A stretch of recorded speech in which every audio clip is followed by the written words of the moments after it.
So I'll do a bit of radio to start with. We are starting the second session of our pitch session.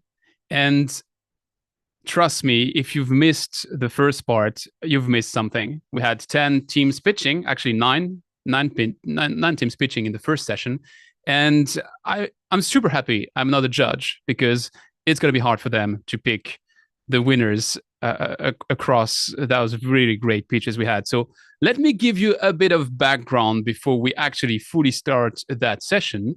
You are sitting in the World Bank Youth Innovation Challenges pitch event number 2, where we'll be seeing 10 more teams pitching their companies and pitching their solution in the third stage of an event, which started at COP28. So by the beginning of all of that, at COP28, there were 1,600 teams which were registered, coming from 95 countries, which give you a bit of an insight as to how universal that full story is, which then moved into an application stage where 300 teams applied from 63 countries, of which 40 got shortlisted, and those are the 40 which you will be super lucky to see pitching today and tomorrow. So we will have a series of teams pitching, but also some judges, and that's super important because the judges actually have 2 different roles in that story. The first is that, of course, they will be the ones deciding today who's going to be going to the next stage, but then also they will be the mentors of the selected 20 teams, which will be going through an acceleration program led by the World Bank and its partners over the next 6 months until October, when they will graduate from that. And I guess you will start to see some amazing impact out there in the field. So what will we be doing in this session? We will have 2 different parts. The first, once I'm done speaking, we'll have some pitches. So the pitches happen in the following way: 3 minutes of the entrepreneur actually presenting the solution, and then 7 minutes of a Q&A between the judges and the entrepreneur. And then we have, at the very end of all of that, a bit of a summary session where we can discuss a bit more in depth what we just experienced with the 10 pitches. You have also a role in all of that, because actually you are all blessed with a superpower, which is you can award a People Choices Award. That means at the very end of the session, you will be receiving in the chat a link and also seeing a way to connect to a Slido on the screen, and you will have the power to rank out of the 10 pitches your 3 favorite ones, and we will be able to crown a People Choice Award for that second session as well. So with all of that out of the way, I think we can maybe start doing radio and entering the age of video, if that is something which is within the power of the technical team. Not that I really want you to see my face, but because you will want to see the faces of the entrepreneurs, which will be pitching in just a jiffy. And we will be starting in just a second with the first team, which is Skik Tech. And I'm really sure I'm pronouncing that terribly, so please correct me. Just before you start the pitch, don't worry, I didn't start the timer yet. I will have to be a bit of the gatekeeper, so if you go too widely over the 3 allocated minutes, I will have to stop you. So if you see me waving, that's probably a sign that you should come to a conclusion. And then the same for the jury. They will have 7 minutes, and I will be the one to stop them. And maybe last element, and then I promise I stop talking. All of you have submitted elevator pitches which the jury has seen. So we already have a little bit of a feeling about what you do. And if you're super curious in the audience and you want to see those pitches, they're actually all in a big playlist on the YouTube channel of the youth employment group. So have a look there. It's amazing. And that being said, Tinai, correct me on the way to pronounce your name as well, and correct me on the way to say your company, and the scene is yours. Thank you very much. So both were correct. It's actually Tinai, then our company is Skik Tech. Awesome. Well, you have 3 minutes. Up to you. Thank you very much. So imagine growing up in a country or a space where food security is something that you don't have to think about. A country where you are the breadbasket of the whole region. That's the narrative of the country where I come from, Zimbabwe. But unfortunately, this narrative has been changed by the changing weather and the changing climate conditions, which we are failing indeed to adapt to. And this has left 2.7 million people vulnerable to food insecurity and in need of food assistance. But ladies and gentlemen, the good news is that we have a solution that can bring active assistance to these communities in the form of GridBox, a decentralized solar-powered smart grid that is assisting and helping farmers, smallholder farmers and communities across Zimbabwe. And currently, we are serving over 5,000 people by providing them with decentralized units of solar smart grids. Now, when I say decentralized solar units of smart grid, I mean that these are mobile solar-powered units that we are distributing across the communities and serving them with access to electricity. So the challenge at hand is not only of adaptation, but the challenge of cost. So for keeping up with these changing conditions, smallholder farmers are resorting to using diesel-powered solutions, which is an unfortunate situation because they cost 4 times more than the solution that we offer in the form of a solar smart grid. So that means that there's a market opportunity, a huge market opportunity for us, not only to provide the water that these smallholder farmers can use to increase their yields and food production, but also for us to sustainably grow our revenues. We are proud to say that the technology we're also implementing gives room for the implementation of edge artificial intelligence. And this has been supported by potential our partners, Qualcomm, who have seen an interest in the deployment of edge AI at the smart grid. And we've seen that our solution not only offers the way of extracting water from solar energy resources, but also a way of controlling the devices that run the solar energy units. So we've seen it's not enough to only extract water using solar energy devices, but also a way of managing the amount of water that is extracted from those devices. So that has also opened an opportunity for us to implement reinforcement learning with human feedback, whereby the localized models running on our smart grids can have access to controlling the variable speed drives that control the underground water resources to say where the water levels and the flow rate are convenient or are good enough for a yield, they'll be rewarded. And then where they are not, they are penalized for that. So, ladies and gentlemen, thank you very much. Thanks for the great pitch, Tinai. To the judges, I didn't give you the rule, which is for me to catch the best question straight hand. Just raise your hand and I will give you the microphone. So for now, I will have to pick someone, and I'll pick someone who's been trained in the previous sessions. So Namita, you go first.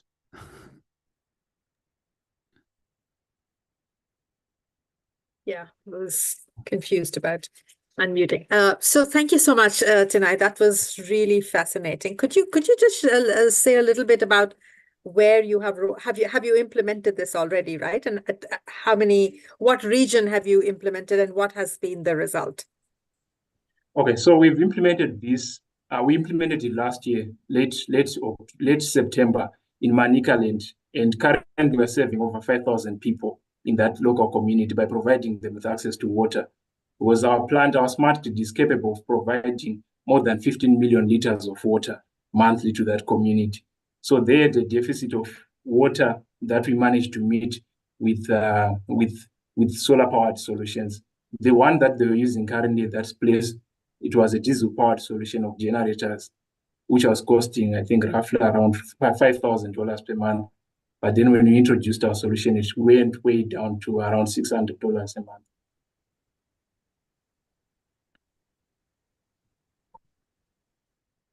If you don't have a follow-up question, Namita, I will pick someone in the jury. Oriana, you go first.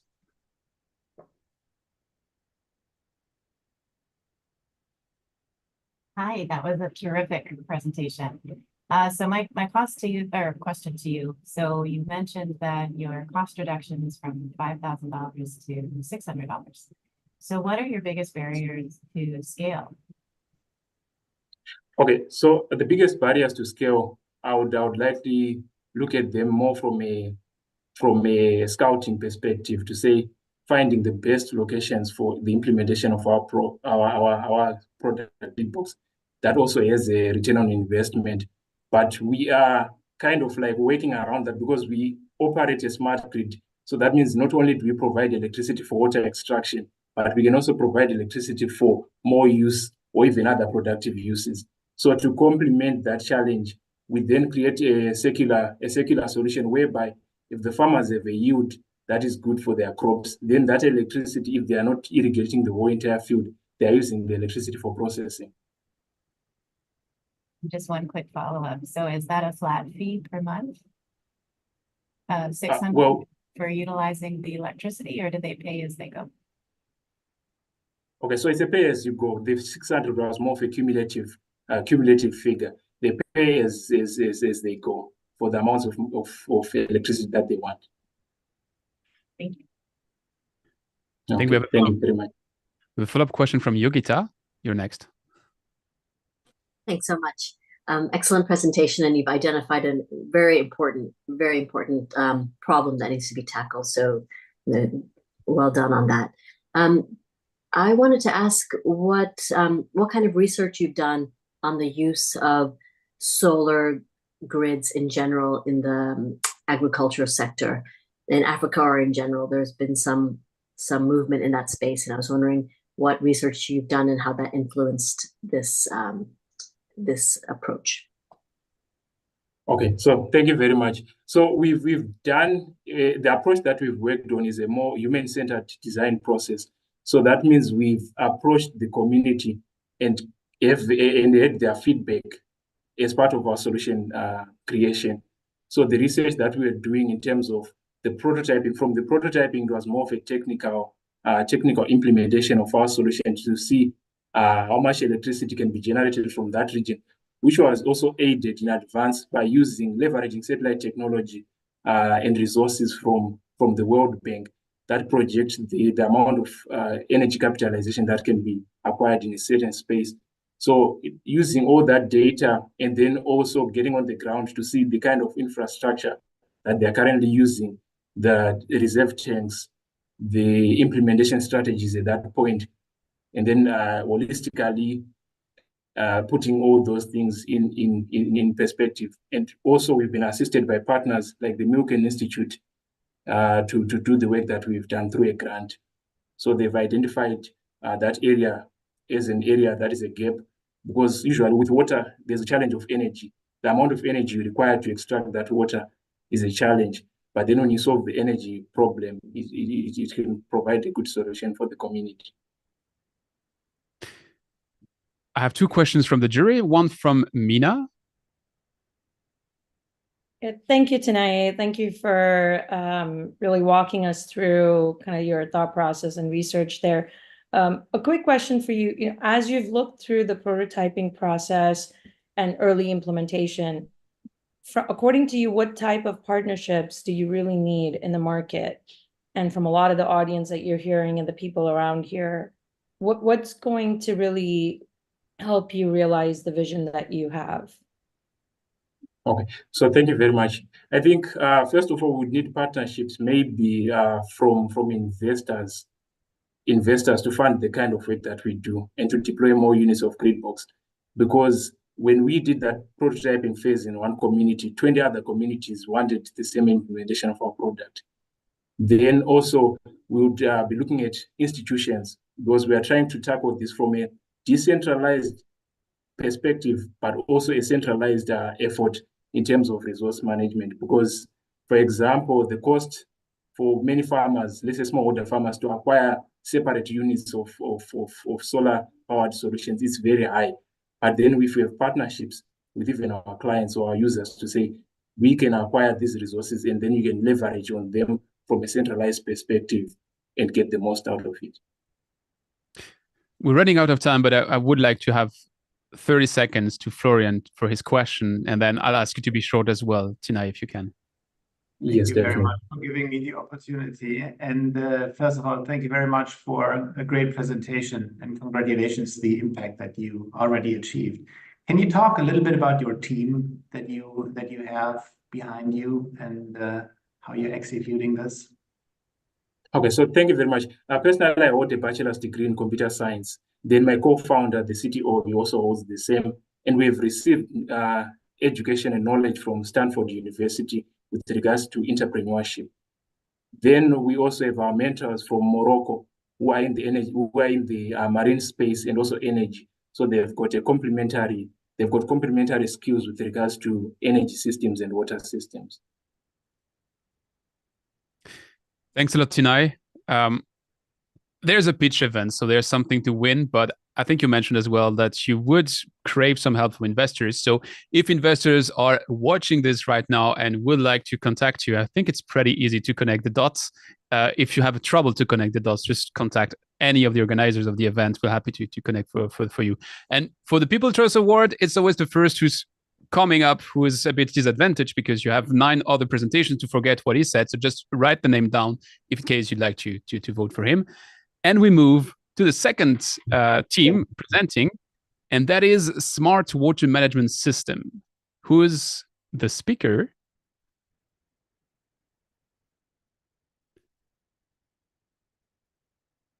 And if there's someone in the room from Smart Water Management System, the scene would be yours. If not, I'll suggest, if the next team is ready, that we have the next team instead. And the next team would be phytoremediation. So whoever comes first, Smart Water Management System or phytoremediation, has the scene open.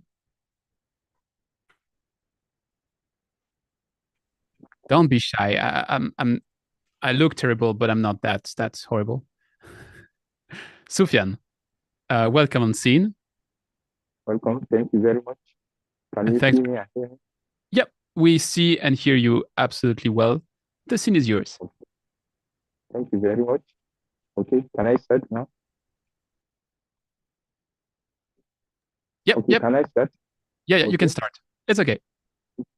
Yeah. My name is Sufyan Binyami. Hello, everyone. My name is Sufyan Binyami, and I am an final or graduate student of plant science from Ahmadu Bello University, Zaria. There is a popular saying that water everywhere, but none is fit to be used. I come to realize this back then in 2020 when I visited some village within my community, and there is a lot of water, but those water are unfit. Yet local communities are depending on that water, and the water is highly polluted. They don't have choice, and they don't have technologies, or they don't have finance in order to treat those water. So I embarked on a personal research on how I can provide a more sustainable, adaptable, and cost-effective alternative sources of providing or of treating those water. This brought about my research on phytoremediation. I embarked on the research topic phytoremediation. Phytoremediation, it is a process whereby we use a plant-based or plants-based or plants in order to treat or to remedy a problem by providing a solution. My plant of interest then was Azolla pinnata, a macrophyte that is highly efficient and effective in treating water, most especially contaminated water that has been contaminated by heavy metals, pollutants, both organic and inorganic pollutants. From my work over there, physical work, I was able to use Azolla pinnata to treat almost 10,000 liters of water within the community, and it provides a 99.9% removal efficiency of contaminants within the water, and it made the water to be safe for use. My solution, phytoremediation, it is an alternative source, a more cost-effective, low-cost biotechnology solution in order to treat water waste or contaminated water within community. This phytoremediation solution, or Azolla pinnata in general, which is my plant of interest, plant of research, it is not only providing water treatment, because it can be used as alternative sources of feed for animals. This will encourage more aquaponic farming, and also it's a mosquito repellent. It's a plant that is having high efficient and effective.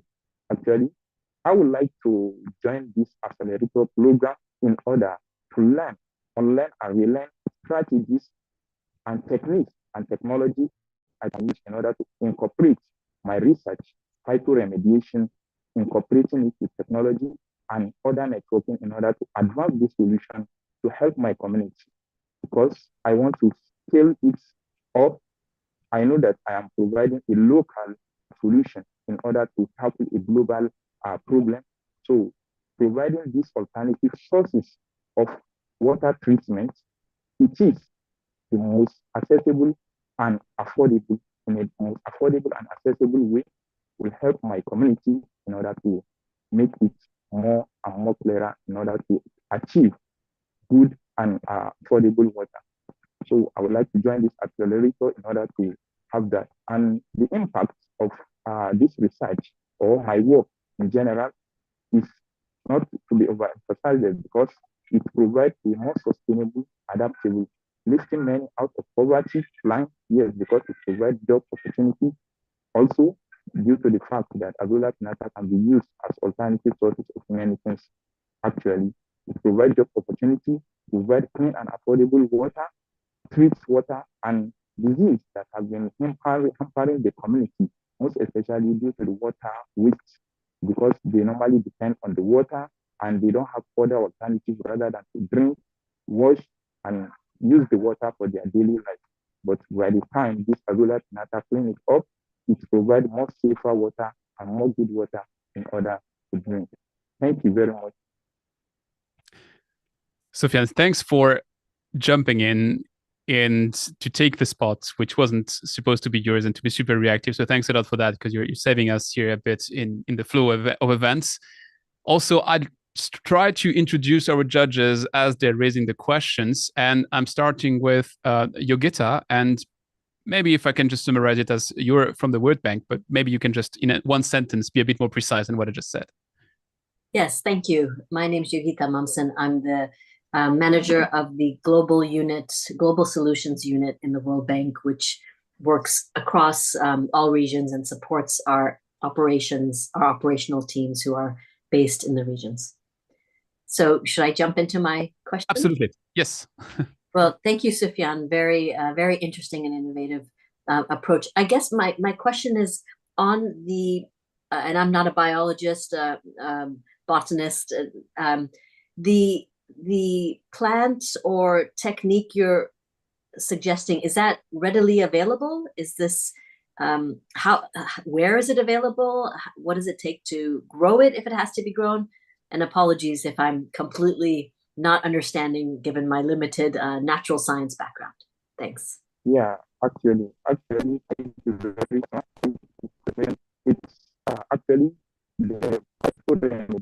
Azolla specific. It's easy to be set of it. Actually, like I said earlier, we will treat liters of water back then. So it has been, it is set up. Soufiane, I'm sorry.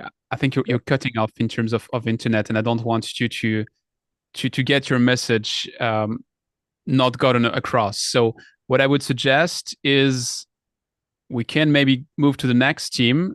I'll keep your question section, and we'll try again your internet connection in just after the next team.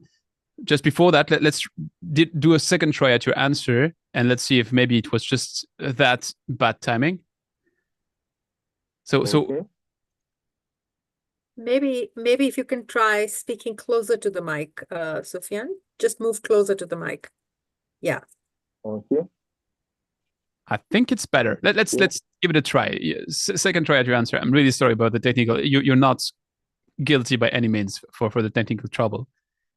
Okay. Okay, let's give it a second. Can you hear me this way? Oh, that's very good. Yep. This way. You can hear me better this way. It's a little bit glitchy. Don't worry. You had 6 minutes left, and I won't give your 6 minutes to anyone else. So they are reserved for you. We will keep them, and I'll come back to you.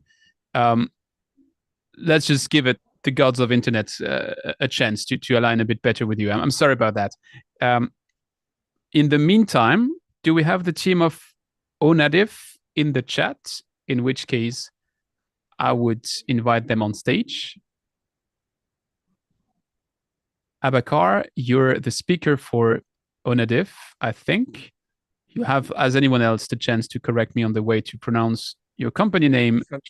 Yeah, can you see me? Can you hear me? You're on scene, and the scene is yours. I don't know. Can you see me? It's okay.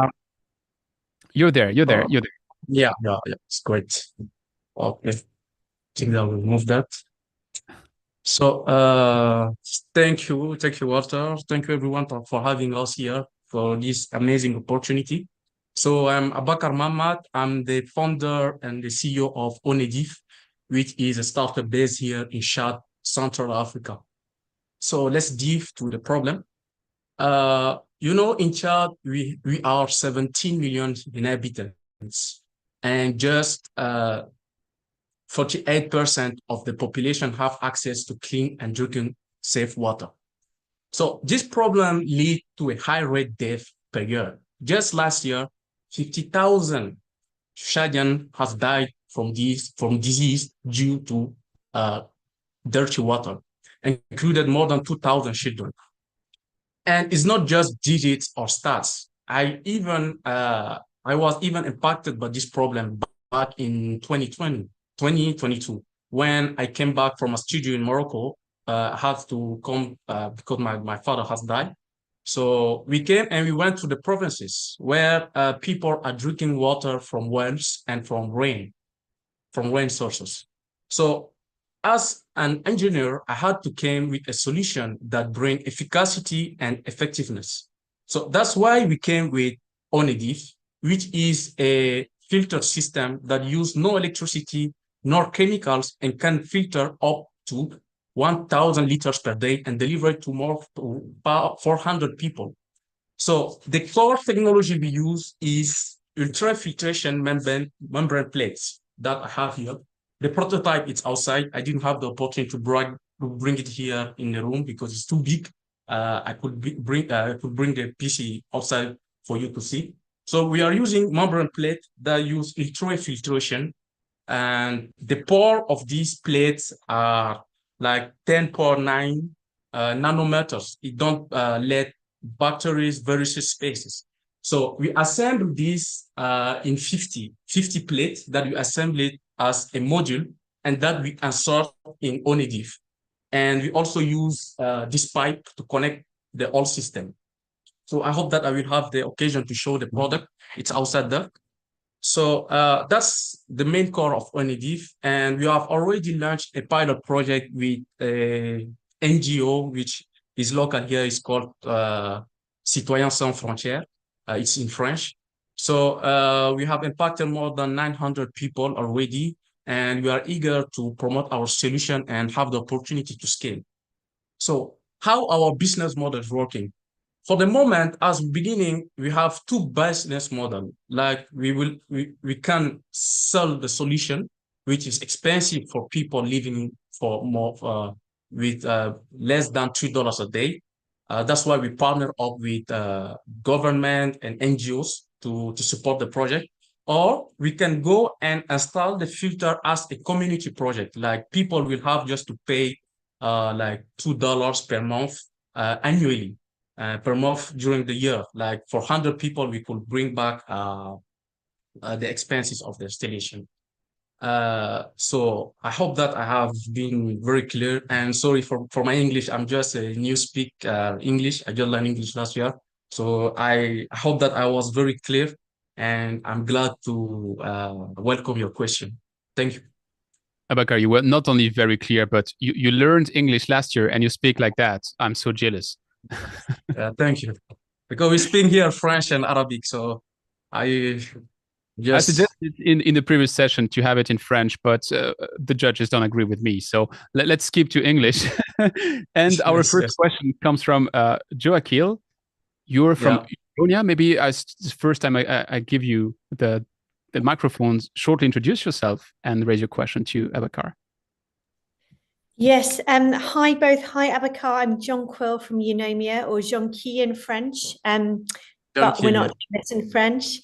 Yeah. I thought that was a really excellent, outstandingly clear presentation, and I thought you highlighted the problem that Chad is facing really, really well. Yeah. What do you need? What is if you had the ask of one thing aside from money, what do you need to scale this into different communities beyond a system for 400 people? What do you see? How do you see this growing? I see this growing very, very much. I don't want to be, I'm optimistic, but I see because the first time when we installed our solution, people from the neighbor village came to the village where we installed and said that they want this solution. So that's where we felt that we have the potential to scale. And this is not just a Chadian problem, it's an African problem, not to say a global problem. So we feel in the team that our solution have the potential to scale. And what we need for that is assistance, technical assistance. And because for the moment, for the plate that I showed you, we bring it from Germany. And with our partner in Germany, we are trying to find a solution to reduce our cost. Because like I said, it's very expensive for people to buy the whole community filter. That's why we partner with people. So we would like to have technical assistance first, and then also mentorship, see how we can scale our solution perfectly. Thank you very much. I hope that. Thanks. I have the next question from Wendy. It's the first time as well that you're speaking. So introduce your role at the World Bank maybe shortly. I think we can hear you. I think the mic is muted. Great. Okay. Sorry. Thank you so much, Abakar. Great to hear your story. I'm Wendy Teleki. I run the Women Entrepreneurs Finance Initiative, which is housed at the World Bank. And so we work with entrepreneurs around the world. And I wanted to understand a little bit on the technology side about issues around maintenance, installation, maintaining the technology. How easy or difficult is it to use and maintain? You said the panels come from Germany, so if it breaks, how does that work? And also, how do you see your team building your team? Do you have a team already? How do you expect to build the team? Thank you. Thank you very much for this question. So our technology is very simple to use. Like I said, we have to build one ONED, we have to assemble 50 of these plates in one module that we insert in the recipient. We insert in the recipient and it's closed. No one have access to so it's safe.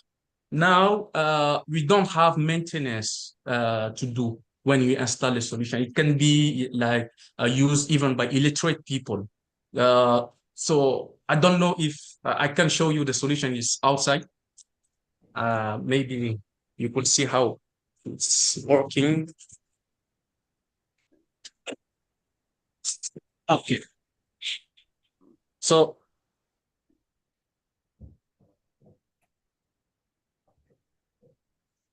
I just hope we have not killed your internet with that.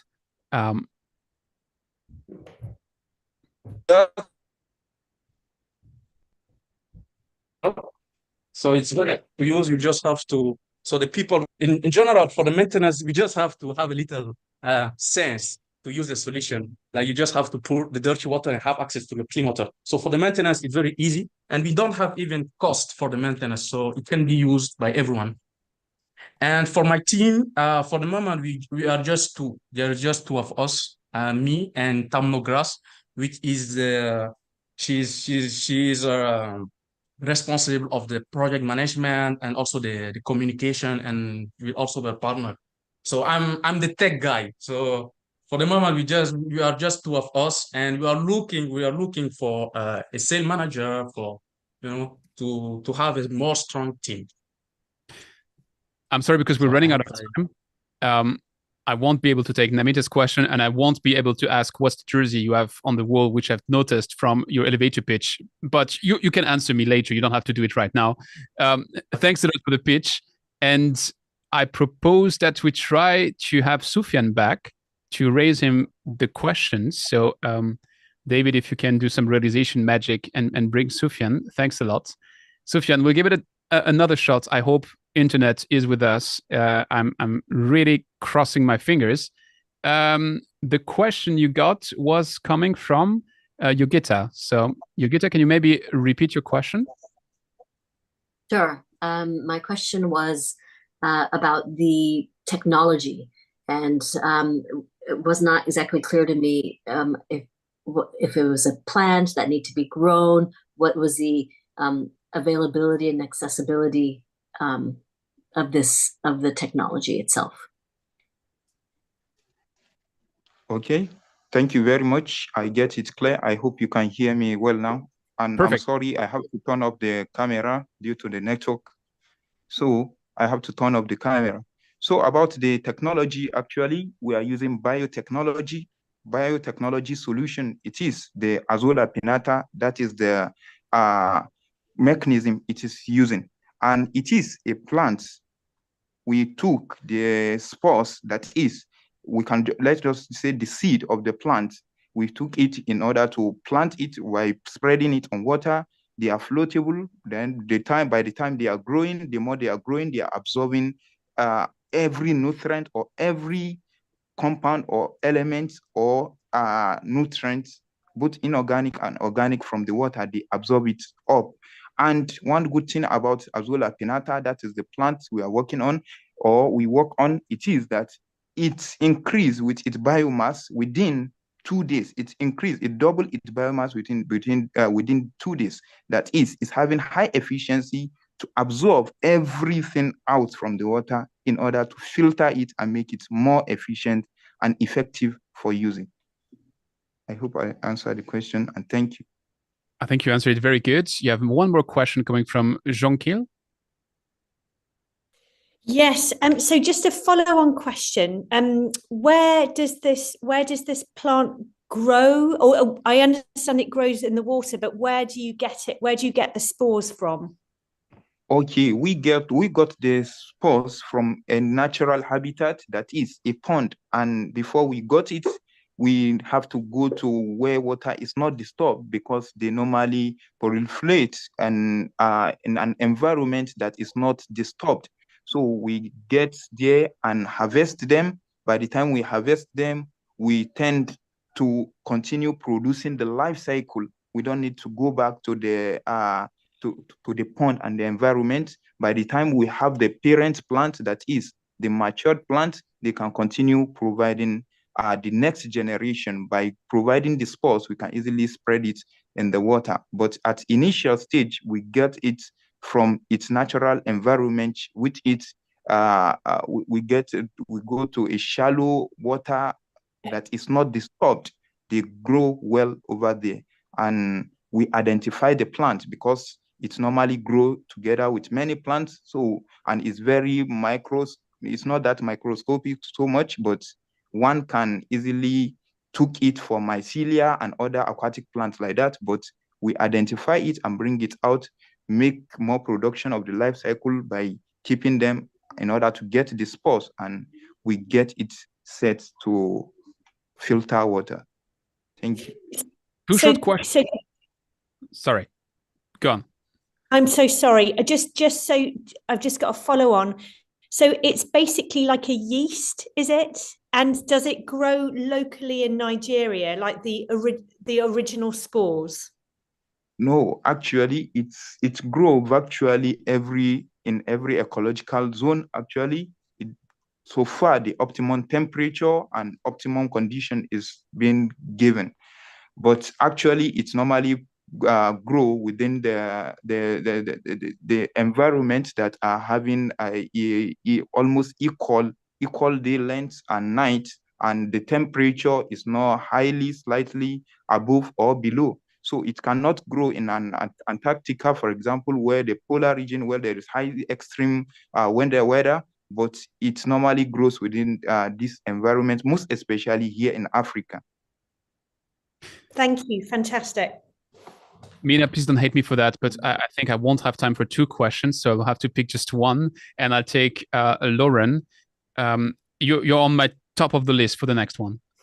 Great, thank you. Well, thank you for bringing forward a nature-based solution. I'm excited to hear the technology coming from nature. Real quick, so I guess there's a two-part question. How are you containing and I guess what is the retention mechanism to hold the Azolla and to get forward the treatment that you're seeking?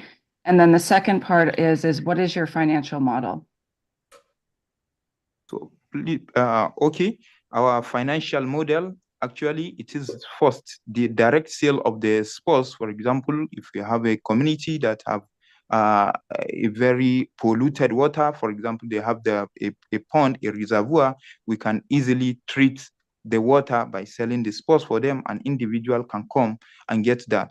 Currently, we are planning in order to get a mobile app where we'll be tracking every aspect or every environment that are having a contaminated water.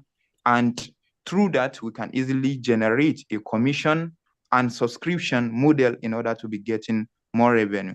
Please, I don't get your first question well, if you can repeat it so that. I think you're muted, Lauren. How are you planning on containing the Azolla? Meaning, do you have to have a certain amount of time for the water to be with the plant? Or how are you, are you putting it in a pond? Is it in a tank? And then are you controlling the flow that goes through the vessel? Okay. So actually, the plan or how we are containing the Azolla, it is first we spot an environment. By the time we have an environment, let's say, for example, we have a pond that need a treatment. What we do is that we put the spores over there in order to absorb every pollutant out of the water. That's first. And the secondly, for the Azolla, since it's producing, as in it's over within just 2 days, the Azolla can multiply its body mass weight.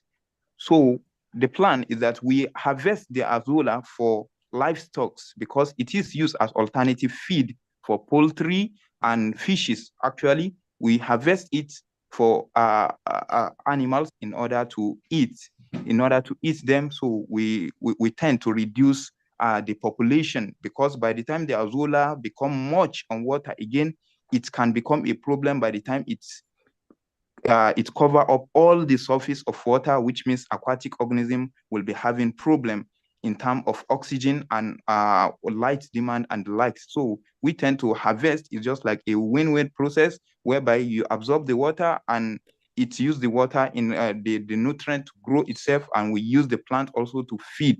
So in general, Azolla pinnata, it is having both ecological and economical benefits. Thank you very much. Thanks a lot, Sufyan. Super happy that we could have the second part, because it would have really been a pity that we don't have the full story. Thanks a lot to Abakar as well, who was able to jump in and in between your two speeches to the two companies we just heard. We had Sufyan from Phytoremediation and we had Abakar from Onadiv. So make sure to remember the names for the People's Choice Award, and also if you want to look up a bit more what those companies do. In the meantime, if someone from Smart Water Management System is in the room, just shout at me and start interrupting me, because the spot is open to you whenever you're ready. If not, I'm not sure we have the speaker in the room either, but BES Hydrochamp Revolutionizing Water Treatment would be the next on.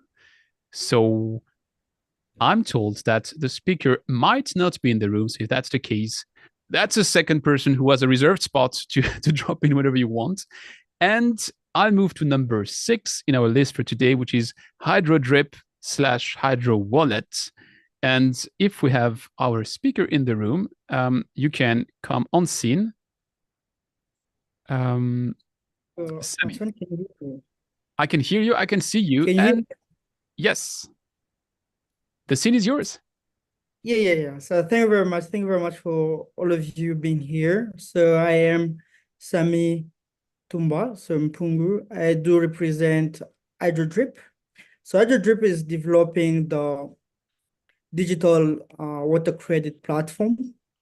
We call it HydroWallet. Basically, the idea is more to incentivize people to use water more efficiently. As you might know, inefficiency in water sector right now represent around 300 billion US dollar per year. So which is a huge amount of money that can solve a lot of problem in the sector that we're facing right now. So if you couple that to scarcity of water that comes with climate change and so on, you understand that we have a big problem right now that we have to solve. So we decided to create a kind of market where people be more eager or incentivized to use water more efficiently and to save the planet. So the market works as follows. So there will be excessive users. These will be a company or individuals that want to offset their water footprint.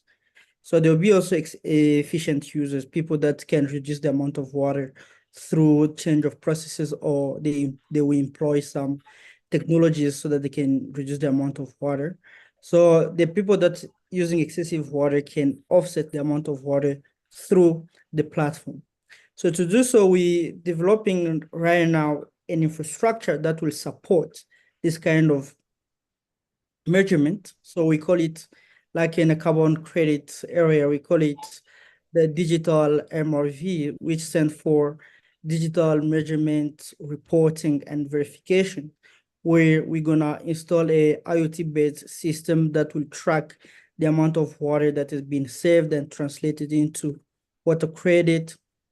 So furthermore, companies can be more interested into offsetting those water savings through our platform, so that they're accounted for their reporting in terms of those are very interested into water accounting and auditing as well. So the water technology, the market is basically to help people to acquire so technology that brings efficiency to the sector. That can be your flush toilet, that can be a faucet that uses a little water than the one that expected, and then you get rewarded for those kind of uptake, and also for best practices. So when you do some effort to reduce the amount of water, you can get this kind of earnings on our platform. So we're running 2 pilots right now. So we're going into pilot right now with the University of Johannesburg, where they've been very much interested into reducing the amount of water used in student residences and how that can create the impact for all the residences. So they represent around 50,000 university students, and they have around 10,000 in residences, which represents some millions of US dollar per year in terms of water usage. So they want to lower and to see how those kind of mechanisms can help them, as well as with rainwater. So that the project there is non-revenue water, to see how the uptake of technologies that detect leakage and reduce the amount of leakage can help or drive basically the market in terms of water credit creation, and those people that can use that platform to offset their water usage. So this company can vary. They can be Coca-Cola, can be those companies that use a lot of water, where they can't change anything in terms of water quantity in their processes. So we can help them to do so on our platform. So we think this platform will be the future for technology adoption, as well as for driving water consumption down, so that we can mitigate the risk of water shortage. And South Africa is one of the countries that's trying to lead on that. And coming up with a positive behavior reinforcement, like incentivizing people, it's a it's something that we noticing as a first end to resolve this water problem. So thank you very much. Thank you for your time. Thank you, Seme. Who wants to be first among the jury? I stopped you from asking a question before. Mina, of course, you're the first to ask a question now. I figured I'll make it easier, Anton. So thank you for a really clearly articulated presentation, Sami. Thank you. So my question is around, how are you thinking about the market when you're thinking about the future, mainly because there's so many solutions already out there that customers are already using for water reuse, water recycle, water measurement, usage. So are you thinking this about more residential? Are you thinking more from industrial? You mentioned Coca-Cola. So I'm curious about, are you thinking B2C, B2B, and how are you thinking about how you would be able to compete, Hydrodrip would be able to compete with what's out there as a proven solution for reporting purposes? So I think in terms of right now we're trying to build it for almost everyone, like the consumers or households as well as for businesses, because it's more on how you reduce your amount of usage and how you can report it on our platform.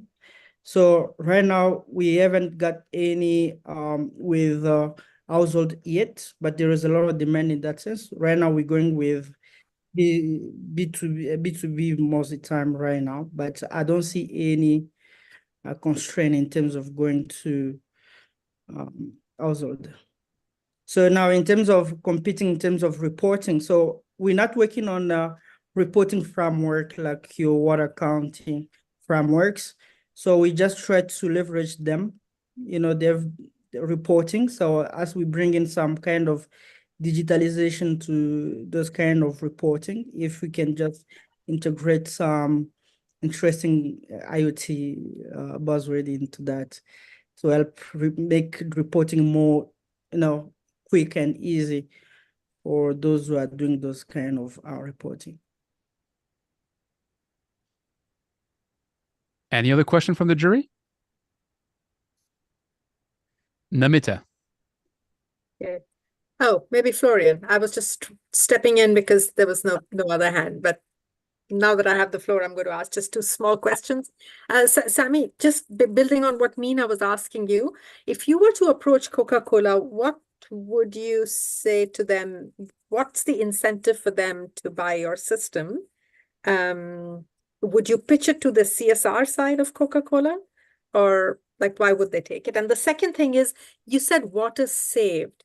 So are you saying what amount of water saved as compared to what this household or this company was using earlier? So is it like a saving over time over what was being used earlier? Let's say they adopt a flush toilet or some product like that, which means that means you would need to collect data over time, correct? Did I understand that correctly? Yeah. Yeah. So you understand it very correctly. So it means the reason why the backbone, I said we're building up the infrastructures because we need those IoT or smart metering systems to send us data frequently in terms of interval, so that we can see the pattern in terms of water usage and see if there is any discrepancy that create a kind of water savings. That is the first to answer your question. So what was the other question, please? No, just the incentive for Coca-Cola to buy your system. So Coca-Cola, so from what I've seen, they're more interested into accessing water. Our people, rural area, they can access water, and then they do go and fund those kind of projects. So now the idea, for example, when you have 40% of leakage happening in Johannesburg, which is a metro area, so we're thinking, okay, cool, let's think about integrating a technology that will save this 40% of water leakage, and take those amount of that money that will save that technology, and then fund the water access project in rural area that will bring some kind of, you're reducing the amount of water here, and then you're trying to give it to people that lack access to it. So that's where we're thinking of it, and to see how that offsetting will help. You might have to measure flow super accurately. Is that a good segue to give you the microphone, Florian? Yes, it is. Thank you. Yeah, so Antoine is putting me on the spot here. My company makes measurement devices, very accurate measurement devices for water flow. And my question obviously is, how do you collect your data? Do you install your own sensors, or do you use existing sensors? How do you make sure that the right data finds its way onto your platform? Yeah, so right now we did develop our full device, so which tracks the amount of water usage, and obviously we do on the sensor side, we try to make sure that we get the most accurate data with all the techniques that we can use, so that we make sure that it's very, very accurate. So we're building it ourselves, because being a small company, integrating the system with Sensis or these big providers is quite very difficult. So we did build it ourselves, but we do not intend to being only on our own hardware. I think it should be much more interesting for us to integrate with third-party hardwares as well, as we want to expand the solution. We're unfortunately running out of time, but I guess you would have interesting conversations with several members of this jury. So I would advise you to have that conversation offline. If you want me to specifically point at the ones which actually raised your questions, that's a hint. Thanks a lot, Sami. I would suggest we go to the next team, which is the team from Water Data Bank, who's our speaker.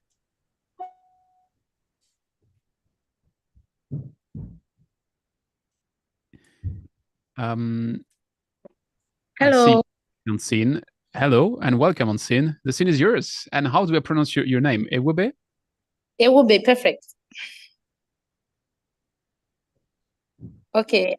So in a society where we are plagued with so many challenges, have you ever taken out time to ponder on the percentage of these challenges and crises that is caused or by water, or which are related to water, either exhibited in floods or in drought, causing so many people to leave their homes? Some are relocating to where they can actually get much. Some are relocating to where they feel it's safer because of flooding. So we are here as the Water Data Bank.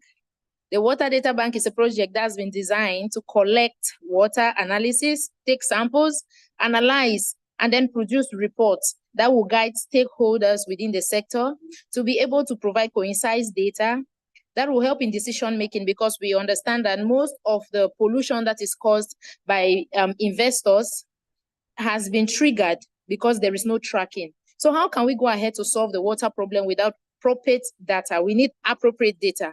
And so Water Data Bank, the project uses citizens, it uses younger generation students from the secondary school to collect information from these water resources. And then we analyze and then store in our Water Data Bank. It's an online system where stakeholders will be able to collect and then know how to invest in water. Also, it will help the government to be able to make better decisions concerning the water sector. As we already know, many other sectors are related to water, being it agriculture, industry. So they need this data to better plan. They need this data to know who to let into which region, given the magnicity of what resources are available. So we are citizen science centers, as I've said already. We use the community because it is their problem, it is their worry. We find most of the mining companies that exist in countries, they are based in local communities, drilling the area and polluting the water resources, and the communities are left to suffer.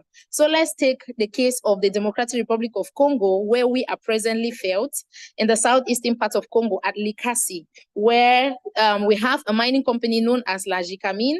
They are highly engaged in the mining process, and the waters there are really polluted. So we carried out an analysis in 2022, and we found out how much that area has been polluted. And through corporate social responsibility, we were able to produce reports that we presented to this company, and they are engaging in the substitution of water sources, like the construction of solar panel water sources, so that in case of when the water is so polluted, those families, those households, they can get water from the taps and feed their families. So let's get this scenario, and we hope that through the mentorship of this program, our idea is going to develop more to scale to many other African countries, and also involve more communities to find solutions to their problems. Thank you, and over. I think you have a first question from Yogita. Thank you for the great pitch. Yes, very eloquent, great pitch indeed, and brave initiative on data gathering and monitoring, which we know can be very difficult because I guess my question relates to that. What do you see as the incentive for stakeholders to participate, and what kind of consultations or awareness are you thinking about to get them to participate in it? Because it will only be as good as the more people that participate. So I'd be interested to hear your thoughts on how you plan to roll that out. Thank you. Ewube, I think you muted yourself. Good, we can hear you. Thank you very much for that question.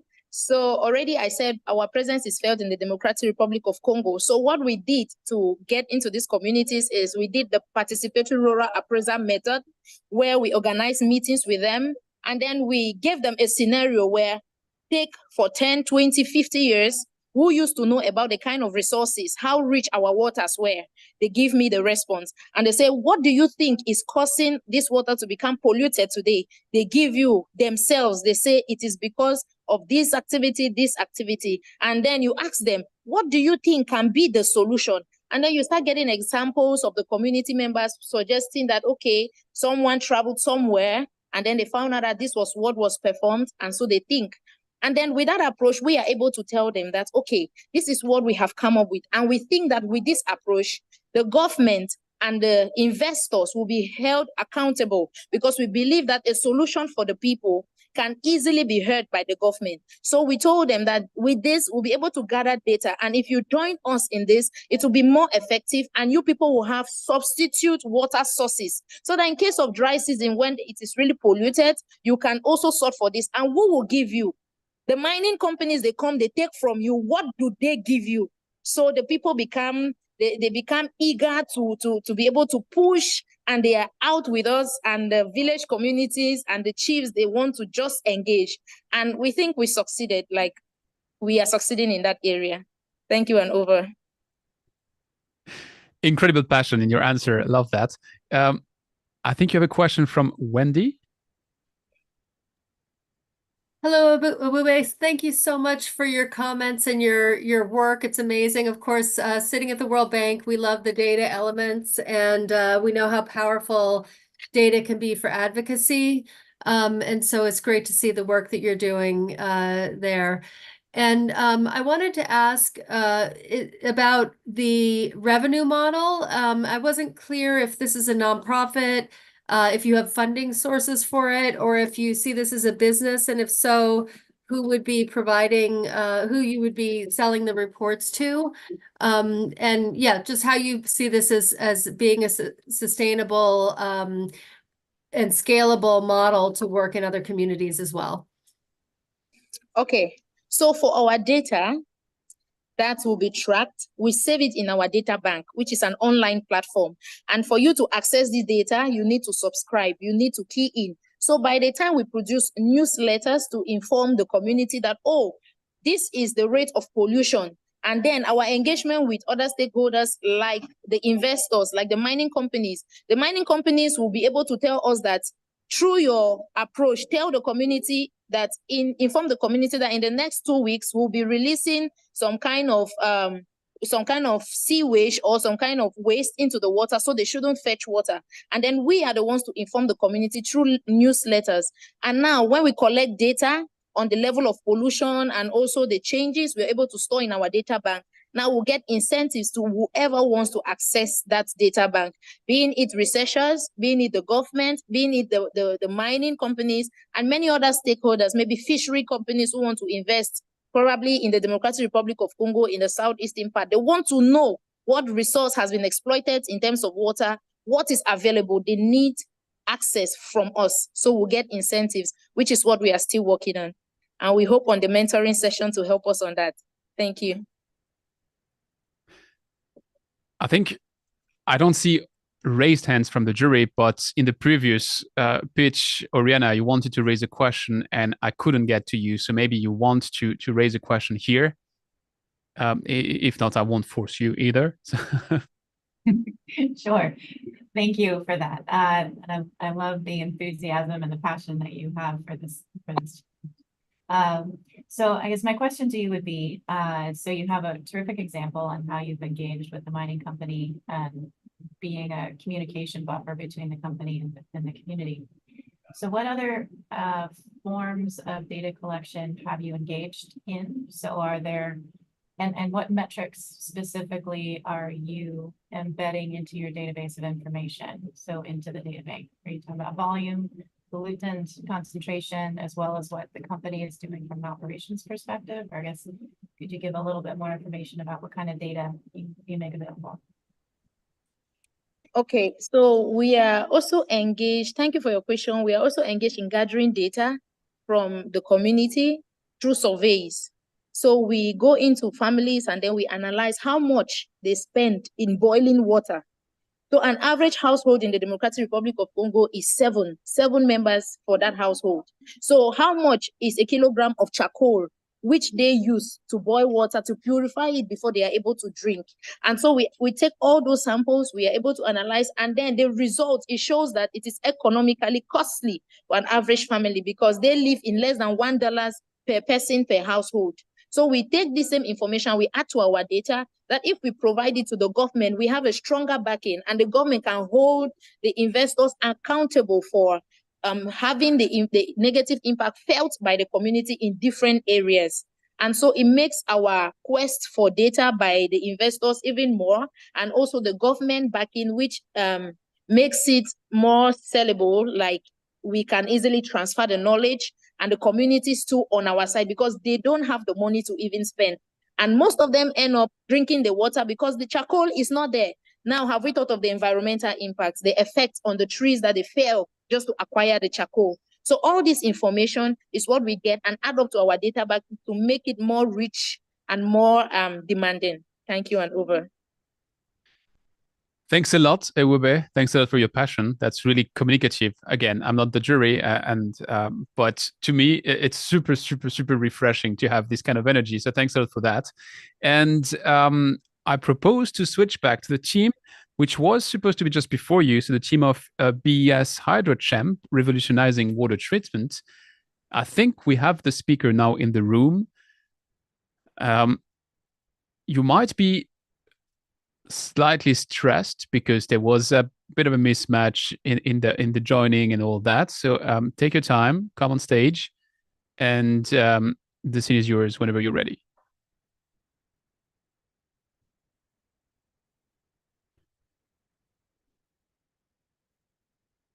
Hi, Prome.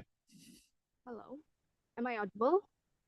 You are audible, you are visible, and the scene is yours. Okay. So I'm Prome from the team HydroChamp. We have a groundbreaking solution, innovative solution to revolutionize the water system in Bangladesh using biochemical technology to address the issue of contaminated drinking water. As we know, like 20 million people in Bangladesh lack access to safe drinking water, and which causes the widespread of health issues and economical imbalance. And there are it's a very huge issue, the water contamination. And as a concerned citizen of this country, I myself have experienced insufficiency of water and struggles. I have been through the struggles myself. Like times when we didn't have the access to tap water in our area, we didn't have the access to drinking water, and there was water anywhere around us. We had to buy water for overpriced and from markets around us, and it was such a very big issue and struggle. So, our solution is a promising solution that revolutionized the water. Sorry, I'm kind of nervous right now because I was late. So, Don't worry, really don't worry. It's a safe place, and we're really happy that you could make it. So take your time, and just explain us your solution. Okay, so we have since we have water in our regulator, so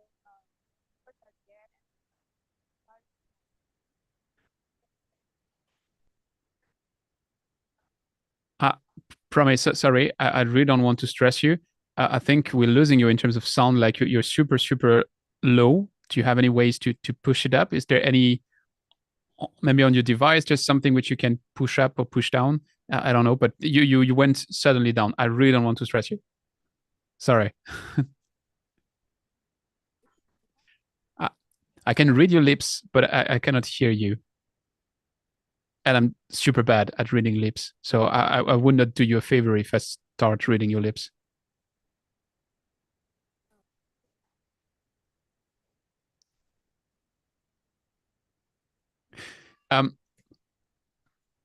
Promi, what I would suggest, can we try maybe without the camera?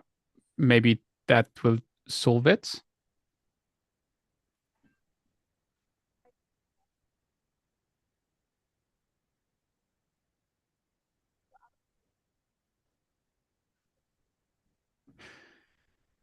Yeah, so I'm sorry, we hear you from very distant. That wasn't the camera, the trouble.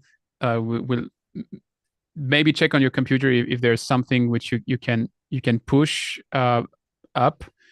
What I would suggest, don't worry, it's all good, Promi. I know it was stressful. You had to jump in unexpectedly at the time, which was not what you scheduled. Your spot is saved. We will come back to you. Take a bit of time. Check just your device if you can push up the sound. And in the meantime, I would suggest that we move to. I'm a bit lost. Boniface, I see you in the chat mentioning that you have limited internet and you should go live now, but I'm not sure to which team you belong. So I would be super happy to have you on stage right now and to take you. And just introduce yourself and mention the company you're on, and then I'll take it from there. I'm sorry, but it's the beauty of being live. It's that we have this kind of things happening from time to time. Boniface, the scene is yours. Just introduce your team, and then we can start. Can you hear me, please? Yes. Okay, thank you so much. As you said, my name's Boniface Senyumva. Yeah, I'm part of a Smart Water Management System team. Yeah, so yeah, starting our project is to work on a smart water device that can help people to have a full access on water kiosk in Rwanda. So initially in Rwanda, we didn't have water across the community because when I grew up, we used to go to fetch water in the swamps. But later on, the government has introduced water stations across the community where people can have access to clean water. But to get water, you have to do some small payment. So the water kiosk, they open 3 times a day, early in the morning, in the afternoon, and in the evening. And a total of 3 hours a day, that's when they open the water kiosk. And it's a very short time because many people in Rwanda, they don't have water in their homes. So most of the people, they go to fetch water in those water kiosks. And there's always very long queues. Because I remember when I was in primary and junior high school, I used to go to school late just because I have been waiting to get served water at water stations. So reaching in the university, me and my friend, we came up with an idea of creating a system that can help people to have a full access on water kiosk by paying using smart cards. So we worked on that project as our capstone, and then we're able to test to see the functionality of the system. So the system, how it works is you just have to have some water credit on your card, and then we installed a system on the water kiosk where you can go and scan and enter the number of liters of water you are looking for, and then after scanning for payment, you just get the water.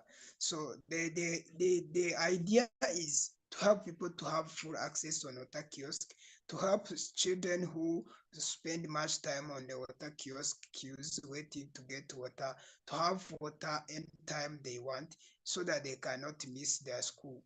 Also to help the farmers who go to cultivate in their gardens early in the morning to have access to water kiosk anytime they want, not necessarily attending to water kiosk in those provided hours, as I said earlier, like the morning, afternoon, and the evening. So that's where the idea came, because yeah, we found that people waste much time waiting for water at water kiosk, and it's very sad seeing a kid missing school or going to school late just because she didn't get access to water at the right time. So that's where the idea came. And for now, we have tested our system. It's working clearly, but the challenge we are having now is the funds to start implementing the project across the different water stations. So basically that's where we are for our project. Thank you so much. Well, thank you. Again, you're from the team, which was our second in the list of smart water management systems. From the jury, who would like to go first? Jonquil, the scene is yours. You're muted. Sorry. Sorry, what a brilliant presentation and a brilliant innovation. I really loved it, and you explained it really, really clearly. How easy is it in Rwanda to load smart cards with money, so digital banking? How easy is that? Yeah, I think it's very easy because there's also another system which we use for paying for bus station. Like when you are going for a trip, you have to scan. Like it's kind of mandatory in Kigali, where you have to have that card. You roll some credits and then scan for payment for your travel. So it's very easy. What you want is just to speak to those people who have that kind of similar system to know how we can navigate and implement it also in our system. Yeah. Thank you. You're welcome. Anyone else in the jury?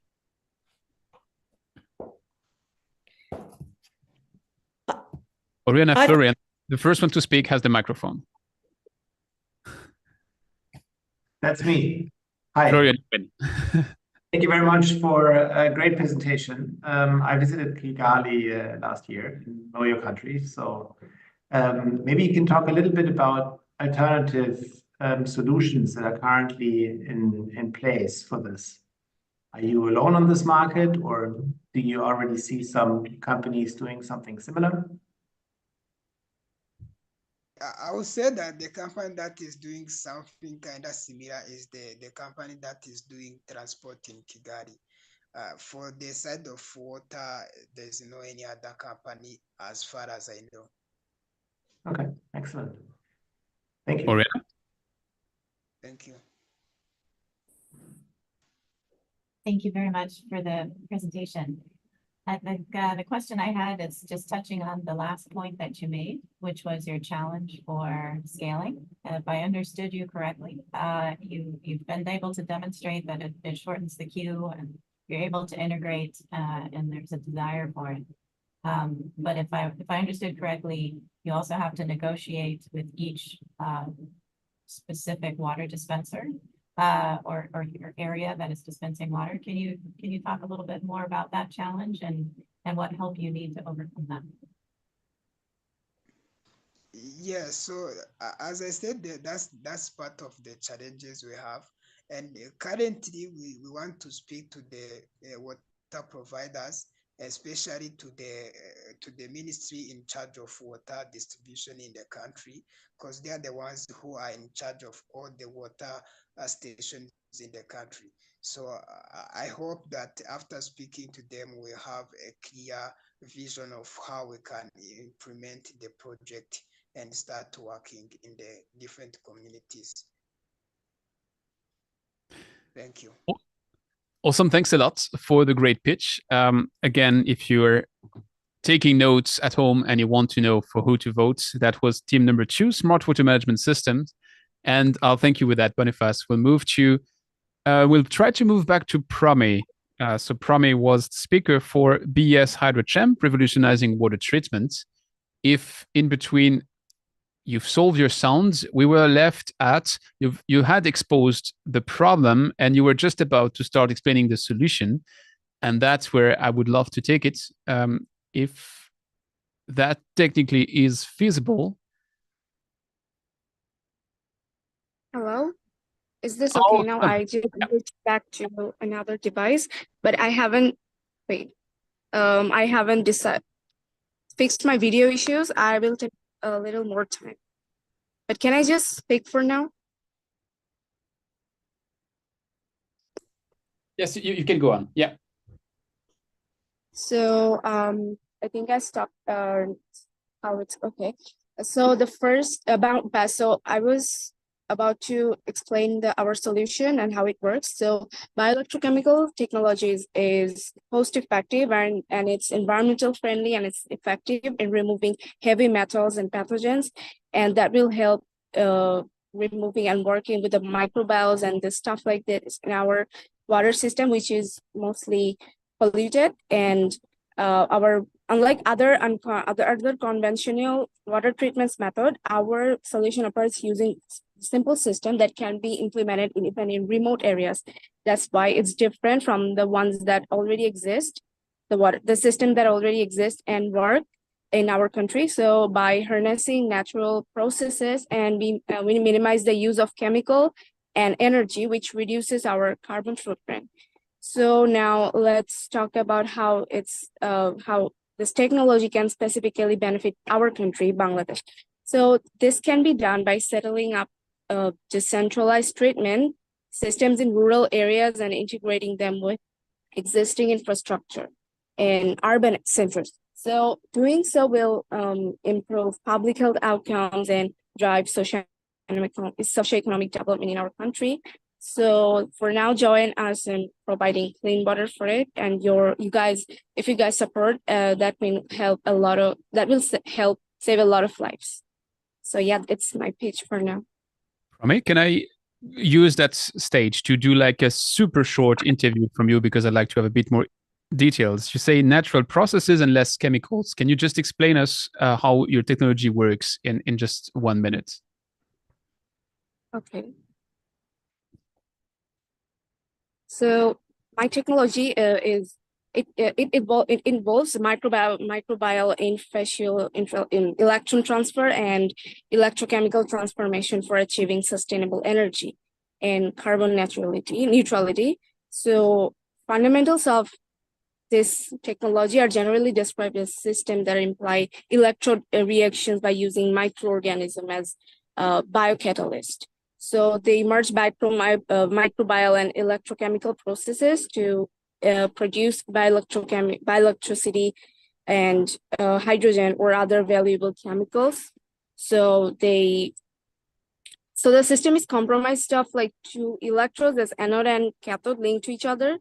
So by using an external conductive wire for completing an electric circuit. So that's how the process works.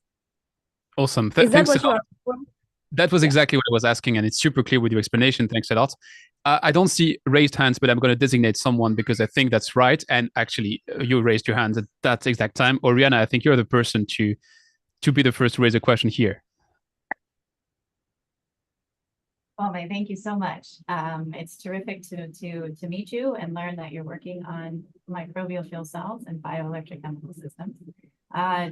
Just as a little background, so Aquacycle commercialized bioelectric chemical systems here in the US for industrial applications. So I'd love to learn a little bit more about where you are in your development process and where you're meeting challenges that potentially we could help with. Can you repeat the last line? I couldn't hear that. Where are you in your development stage, and what challenges are you facing where you could use some help? Okay, I would like to give a little intro about my team members and how I managed to create the team. We are actually high school students and we haven't worked in the water sector. We met in a community back a few months ago, where me and my team members joined, and we plan to work for water and towards the issue, because it's really a big issue, and we have personally have a bad experience with this issue as a citizen. So we were concerned, and we wanted to team up to do something that will continue to solve this issue. And since this technology, like bioelectrochemical technology, is not available and that has not been implemented in our country before. We are trying to implement it for the first time in my country, and it hasn't been in here before, and we are still researching on this. We haven't implemented or started the process, and we didn't start a funding or costing, and we just still researching on it. We're studying the whole situation and process and marketing trends and everything. So it's still under process and studying.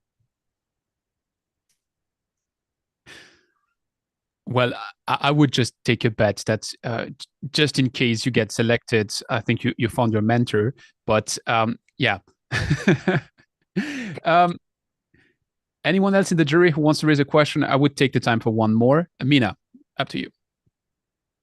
Yeah, no, I was following in footsteps of Oriana, just in terms of, well, you know, it's a much needed solution and a very deeply technical problem.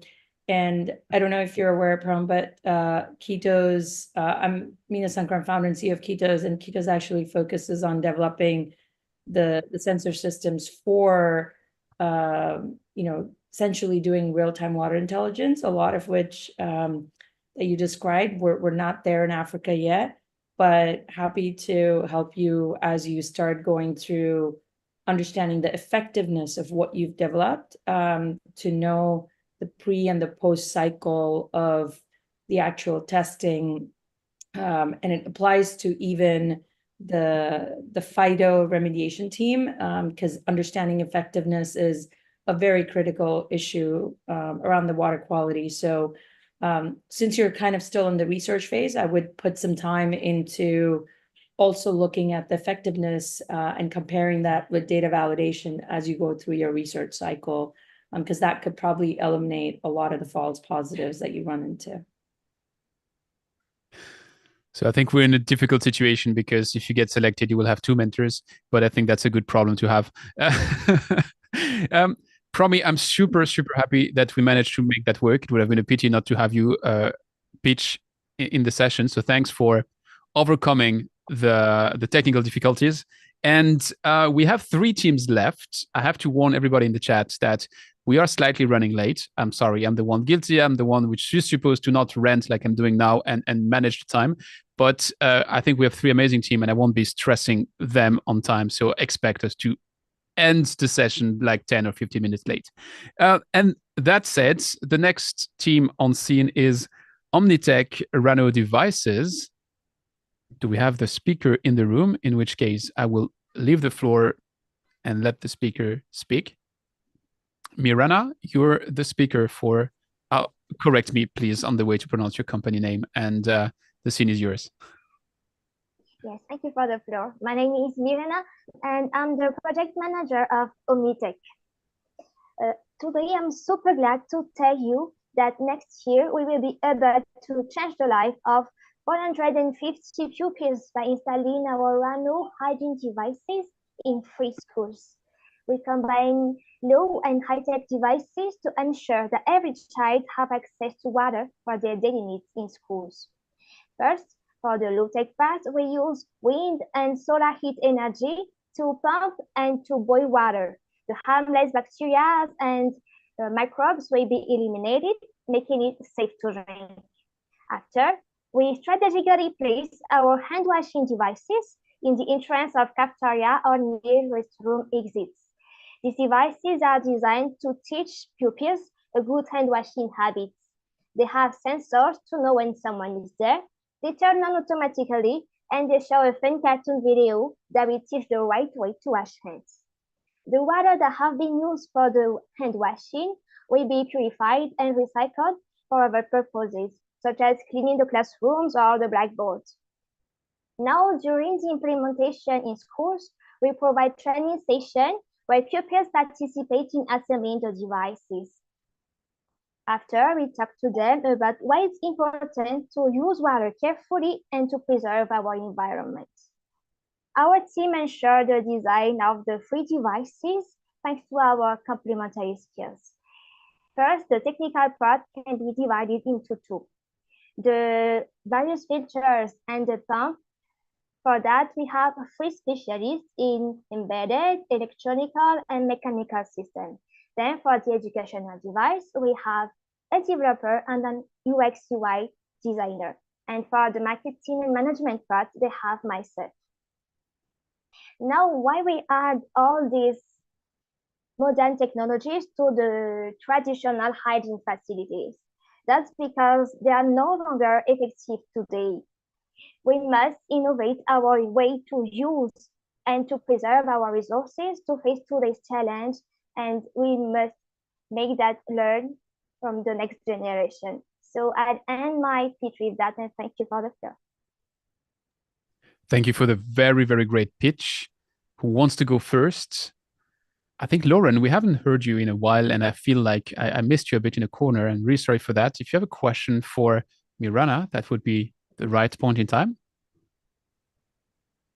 Sure, I'll jump in. Thank you so much for that presentation and a very important topic. I guess, how are you planning on selling your I guess services or products, and projections for growth? Sorry, I didn't hear the way on our selling. Oh, I didn't hear that way. Sorry. Oh, I'm sorry. I was just what is your sales model and projections for growth? Yes.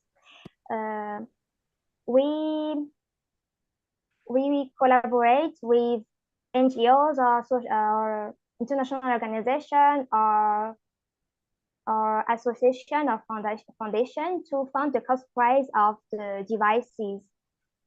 So it will be a B2B thing, and we plan to, like, for example, now we have a partnership with a foundation sorry, I have a very bad English, so I'm searching for my word.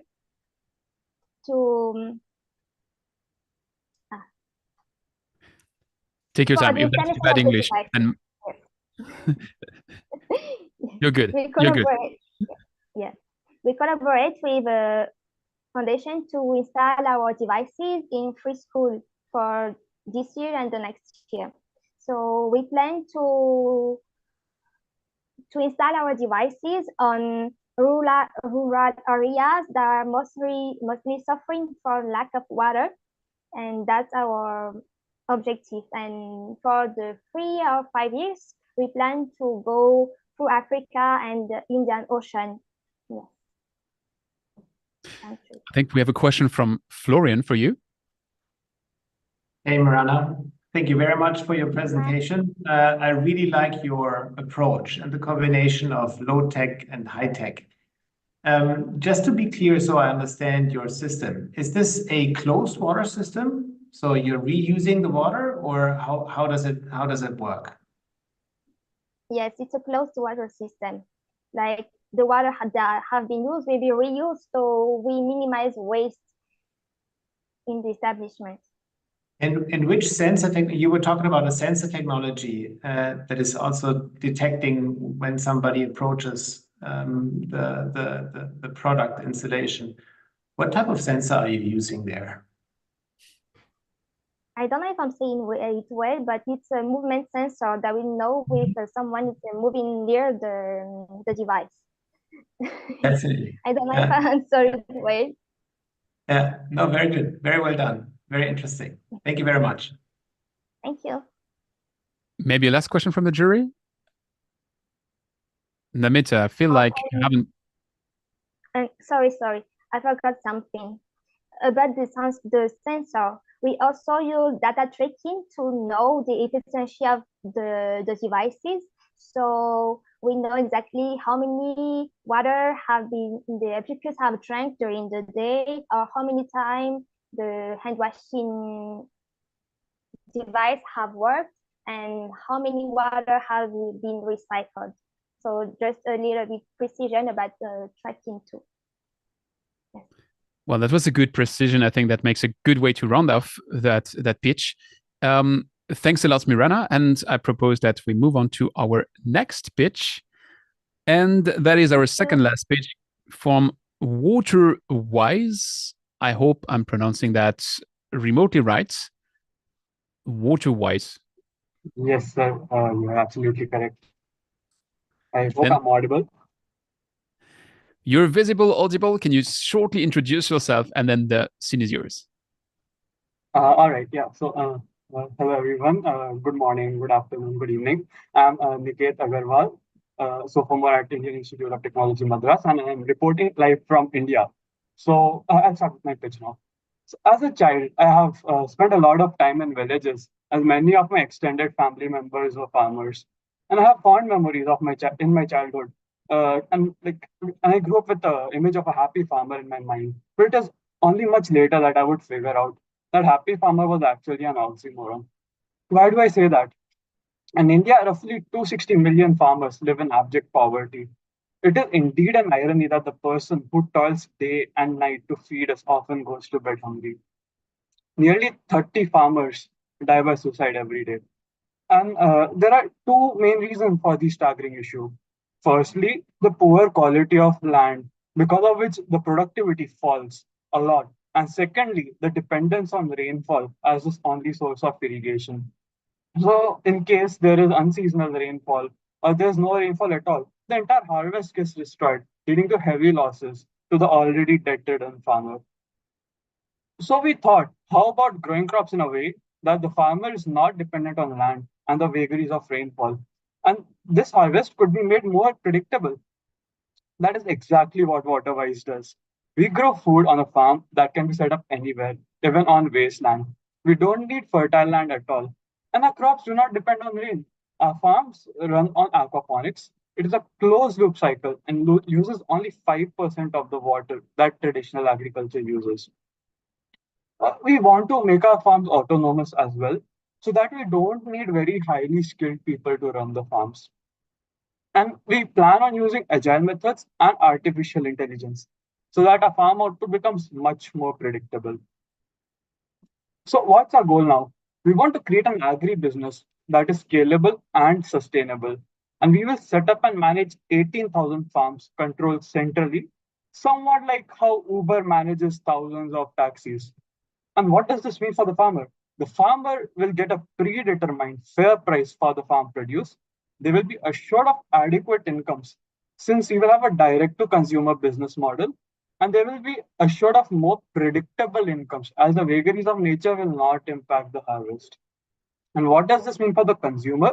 The consumer gets 100% organic vegetables free from harmful and toxic chemical fertilizers and pesticides, encouraging conscious consumption that will lead to better health for the communities. So we will also create a lot of impact via this model. We will align with 11 out of 17 SDGs, and we'll actually be waste negative and carbon negative. We will create greener cities, and we'll prevent degradation of land and create sustainable communities. In terms of job creation, we will create 18,000 entrepreneurs and over 2 lakh jobs to run the farms. How will WaterWise address the issue of 2 liter water? And that is what we come to finally, right? So WaterWise will save 1 million tons of water annually for every 1 million square feet of area under cultivation, which is enough to meet the annual drinking water requirements of 1 million people. Thank you. Thank you for the awesome pitch. Who wants to go first? Namita, I feel like I haven't given you the spot for a while, so I would suggest, and then Oriana can take the next seat. Thank you. I was trying to give a chance because I felt like I was getting so excited about every pitch that I heard that I was jumping in. But this is really fantastic. Very nice to hear about your initiative. It minimizes the use of water, but also it kind of improves the quality of food. So I had two questions. How will you, because when it comes to organic food, how would you take care of the certification process? Because the consumer who's wants to know that this food that is actually certified organic. Yes. And the second thing is, while you will bring in AI to talk about predictability of demand, how will you solve the logistics problem of transporting the food from farmer to the consumer? Who will do that? Yes, ma'am. So coming to the first question, so the scale at which we are planning to operate, this is something obviously we can't do just as a private entity on our own, right? So we'll have to partner with the government eventually, because we will set up state level centers, will have center level centers, and it will be a top to bottom model in that way, right? So of course, government will be involved in this, and we hope that the government will also help us with the certification process. Coming to the second question, so as I mentioned earlier, we are planning to have a D2C model. So the food goes directly from the farm to the plates of the consumer. One of the reasons we are doing this is because in traditional agriculture methods, in India, there are many middlemen involved who keep taking chunks of the profit out, which leaves a very low margin for the farmers. So we will totally eliminate that. And we'll have partners who help us with the logistics. We will have runners for farms, and each farm would only kind of take care of its local catchment area. So the logistics should not really be a very big problem. Again, somewhat similar to how an Uber works, right? So we connect the consumer to the farmer, and the consumer will be somewhere close to the farmhouse. And so it's just that small distance that the delivery needs to take place. I hope that answers the question. I would think it does, right? Thank you. Oriana, you're next. Thank you very much. Great pitch. It's what I'd like to understand a little bit more, and I'm sorry if I missed it, would be your specific business model in terms of how you're delivering the aquaponic farmer, how they can access the technology. And then the second question would be, where are you at in the prototyping or in the delivery of the farming device itself? All right. So I'll address the first question. So the business model will be similar to how an Uber works, right? So we will have people who will come and set up the farms, and we'll help them with getting loans, because it does require initial capex, right? But after that, it is a very profitable business. We have crunched all the numbers. So we'll help the entrepreneurs with the initial capex. After that, we will have a platform. It will be a network-based model, a platform, and we will connect the consumer with the farms in their local area. So if a consumer, let's say, wants some grams of kale, we will report that to the local farm, and the local farm will harvest it on the same day and deliver it to the customer. So that's how it will work. How we will make money here would be based on a revenue sharing model.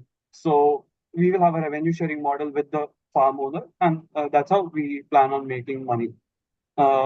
Is there anything else you would like to know for the first question? Yeah. For the second question. Oh, sorry, please. So currently we have one model farm, which is around 2,000 square feet. And we have started, so it's completely run on aquaponics, and we have started automating it. So it takes time because we can only do it step by step. So right now we have automated the temperature aspect of the farm, because every plant grows best in a given temperature range. So we have temperature sensors all over the farm. And the moment the temperature crosses a given threshold value, we have foggers installed all over the farm, which get turned on, and they cool down the farm to bring the temperature back within the range favorable for the farm. If we go super fast, we have a little bit of time for one more question from Wendy. Thank you. I hope this is a quick question, but I wanted to understand the physical, like the capital investment that's required for each farm. What does the equipment look like? And so how much does each farmer need to invest in the equipment and then the upkeep of the equipment? Yeah, so the initial capex is very flexible. It is because the farm size itself is flexible. You can have huge farms run by capitalists. At the same time, you can also have smaller farms run by individuals in villages. You can have farms set up on rooftops, right? So it is very flexible. And so the farm that I own, for example, it's a 2,000 square feet farm, and we had a capex of around 5 lakh rupees for that. We plan on reaching a complete break even by the second year, In 6 months, we reached operational break even. So yeah, that's for the first part. And could you please repeat the second part of the question? What the startup costs would Oh, be yeah. for the entrepreneur, so what their capital expenditure would be. Yeah, so as I mentioned, the expenditure would be, it's flexible, and for 2,000 square feet, I gave an example, it's 5 lakh. You also mentioned about how much someone would have to spend on the upkeep of the technology, right? So I don't have very solid data on that yet, because we are still at early stages of the technology integration on our farm.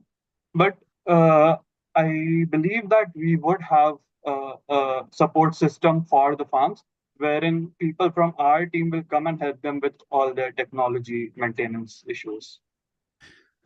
I'm sorry, I will have to cut you here. I think you would have more questions and more discussions with the jury, so that's good. We can have that offline. We have one more team in this live, which has to present, and that's the team of BioGreen Technology Limited. So while our speaker comes on scene, that's for me the moment to tell you that from now on, you can start voting for your favorite pitch out of the 10 you've seen. So you take your 3 favorite ones. The link is in the chat, so wherever you're watching this right now. So have a look there, and don't worry, you'll have a bit more time at the end to use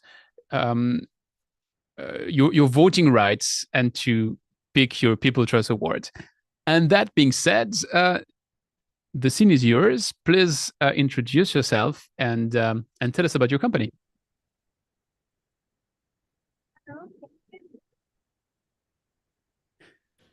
I think we hear you from slightly wide away. So if you can just raise your sound, or let's give it a try. It is distant.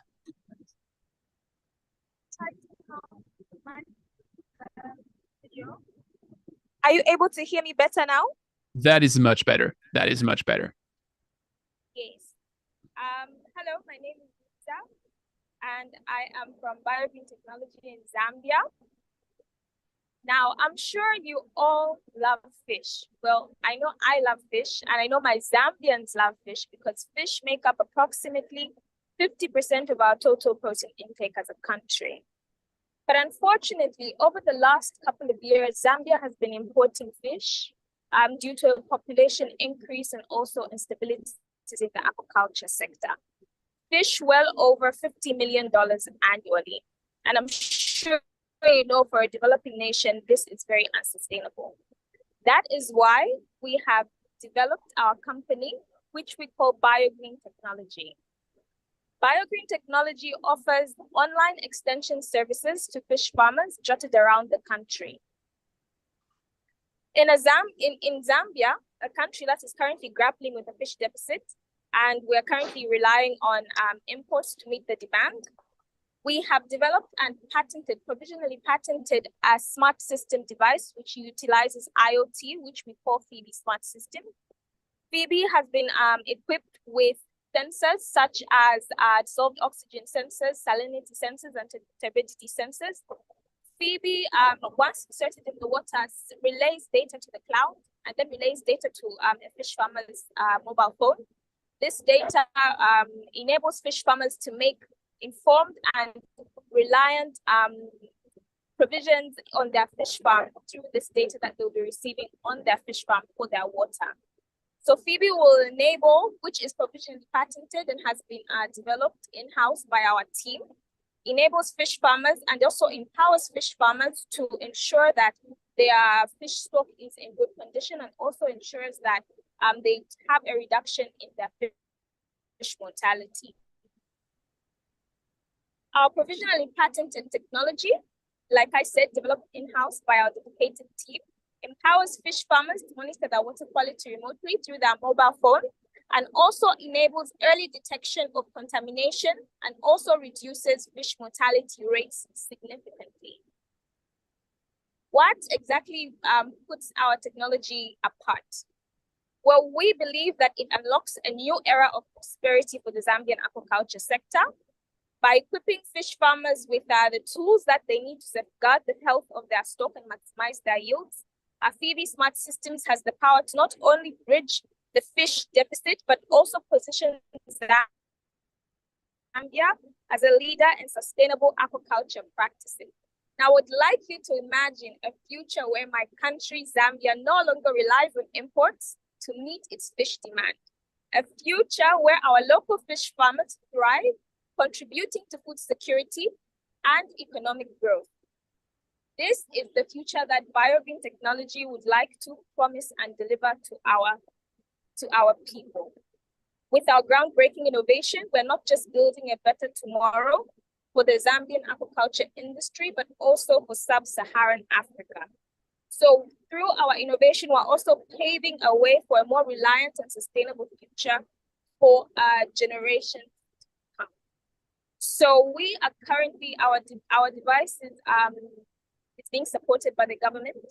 We are currently working with the University of Zambia, which is attached to the Computer Science Department, where we are building our prototype. Our prototype has been built, and we're currently also working with the Ministry of Livestock and Fishery, where we are conducting our device research because it's a new device on the market. Thanks a lot for your pitch. That was an interesting dive into. You asked if we knew that 50% of your intake comes from food, from fish. I can answer you. I didn't know that, so at least I already learned that, and then a lot more. But I guess our jury has questions for you. Who wants to go first? Oriana, you're the first. Thank you for that excellent presentation. It was very clear. One question I had for you was, as you know the need, you've got a prototype developed, and so what is your thought about the business model that you will follow? So will you sell the sensors, provide a subscription model? What are your thoughts around that? Thank you very much for the question. Yes, we have subscription-based payments through our app.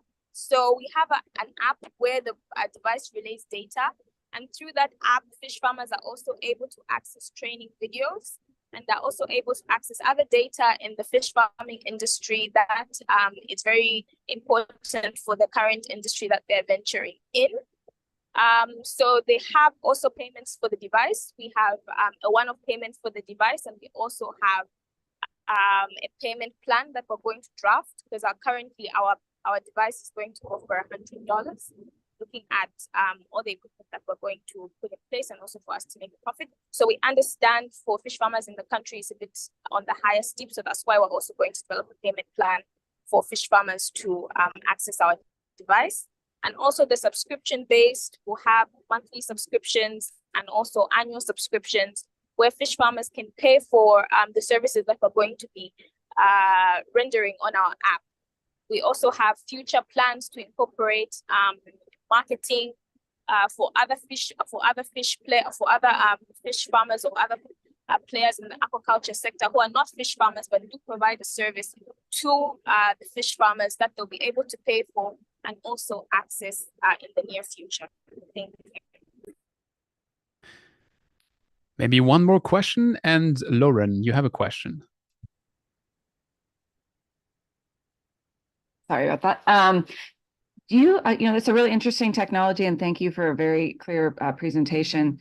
Do you foresee that this technology could go outside of the aquaculture market and into other sectors of monitoring water quality and other areas of water management?